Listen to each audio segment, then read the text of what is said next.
Hello, ഇതിപ്പോൾ എങ്ങോട്ട് കയറി പോകാമെന്നായിരിക്കും നിങ്ങൾ ചിന്തിക്കുന്നത്. എങ്ങോട്ടുമല്ല, വീടിൻ്റെ മുകളിലെ ടെറസിൽ കുറച്ച് കോവയ്ക്ക കിടപ്പുണ്ട്. ഞാൻ അന്നേരം വിചാരിച്ചു എന്നാൽ പിന്നെ ഇന്നിപ്പം കോവയ്ക്ക മെഴുക്കുവരട്ടി ആയാലോ.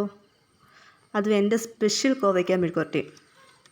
കണ്ടോ, കുറച്ചധികം ഉണ്ടായിരുന്നു. ഞാൻ എല്ലാം പറിച്ചു കേട്ടോ. നിങ്ങൾ നമ്മളെപ്പോലെയുള്ള തുടക്കക്കാരെയും കൂടെ ഒന്ന് സപ്പോർട്ട് ചെയ്യണേ പ്ലീസ്. സബ്സ്ക്രൈബർ കുറവാണ്, സബ്സ്ക്രൈബർ ഒന്ന് ചെയ്യണേ, ഒന്ന് ലൈക്ക് ചെയ്യണേ, ഷെയർ ചെയ്യണേ. ഇഷ്ടപ്പെട്ടാൽ വീഡിയോ ലൈക്ക് ചെയ്താൽ മതി കേട്ടോ. കണ്ടോ, കോവയ്ക്കൊക്കെ പറിച്ചു.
ഇതെൻ്റെ മാത്രം സ്പെഷ്യൽ കോവയ്ക്ക മെഴുക്കുവരട്ടിയാണേ.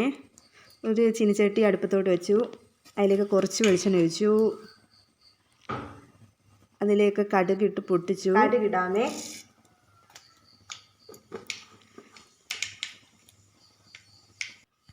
അതിൻ്റെ സവാളയും പച്ചമുളകും അരിഞ്ഞ് വെച്ചത് വഴറ്റിയെടുക്കേ.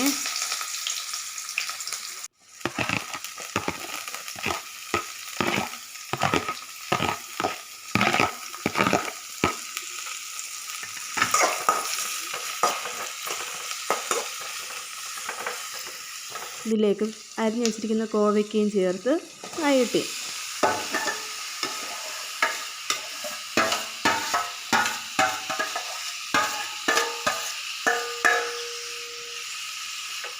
ഇപ്പോഴാണ് കണ്ടോ, ഒരു കോവയ്ക്ക അരിഞ്ഞില്ലായിരുന്നു. അത് എടുത്ത് വീണ്ടും അരിഞ്ഞ് അതിൻ്റെ അകത്ത് ചേർത്ത് അതിലേക്ക് സ്വല്പം ഉപ്പും കൂടെ ഇട്ട് വഴറ്റിയെടുത്ത്. ഇതിലേക്ക് സ്വല്പം മഞ്ഞൾപ്പൊടി ചേർത്തായിരുന്നു, അത് എടുക്കാൻ വിട്ടുപോയേ. കണ്ടോ, അതിലേക്ക് കണ്ടോ ഒരു മുട്ടയാണെങ്കിൽ പൊട്ടിച്ച് വെച്ചു. ഇതെൻ്റെ മാത്രം സ്പെഷ്യലാണേ. നല്ല ടേസ്റ്റാണ് കേട്ടോ. തിന്നാത്ത കുഞ്ഞുങ്ങൾ വരെയും തിന്നും. നല്ല അടിപൊളി ടേസ്റ്റാണ് കോവയ്ക്ക മെഴുക്കുവരട്ടി. ഇങ്ങനെ ഒന്ന് ചെയ്ത് നോക്കണേ.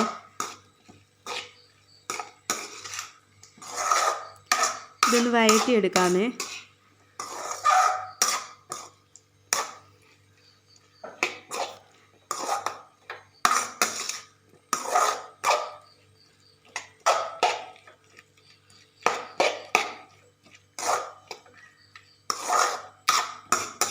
ഇതിലേക്ക് കുറച്ച് കുരുമുളക് ചതച്ച് ഇതിൻ്റെ അകത്ത് ഇടണേ.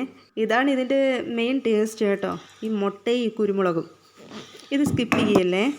ഈ മുളക് പൊടിയൊക്കെ ചേർക്കുന്നതിനേക്കാളും നല്ല ഈ കുരുമുളകിൻ്റെയും ഈ മുട്ടയുടെയൊക്കെ ടേസ്റ്റ് ഉണ്ടല്ലോ. കുഞ്ഞുങ്ങൾ നല്ല കണക്കിന് തിന്നും ചോറ്. സ്വല്പം മുളക് പൊടിയും കൂടി ഇട്ടേ അതൊന്ന് വഴറ്റി എടുത്ത് ചിക്കി തോത്തി എടുക്കണം. കണ്ടോ, അടിപൊളി കോവയ്ക്ക മെഴുക്കുവരട്ടി ഇവിടെ റെഡി ആയിട്ടുണ്ട്. കണ്ടോ, അതിൻ്റെ അകത്ത് ഇച്ചിരി സ്വല്പം കരിയാപ്പും കൂടെ ചേർത്ത് പിന്നെ പറയും വേണ്ട.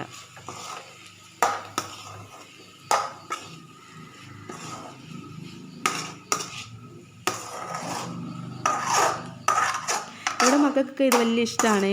ഇങ്ങനെ ചെയ്ത് കൊടുക്കുകയാണെങ്കിൽ അവർ ചോറ് തിന്നും. വിഷമില്ലാത്തതല്ലേ. അപ്പോൾ അത്രയേ ഉള്ളൂ. ബായ്.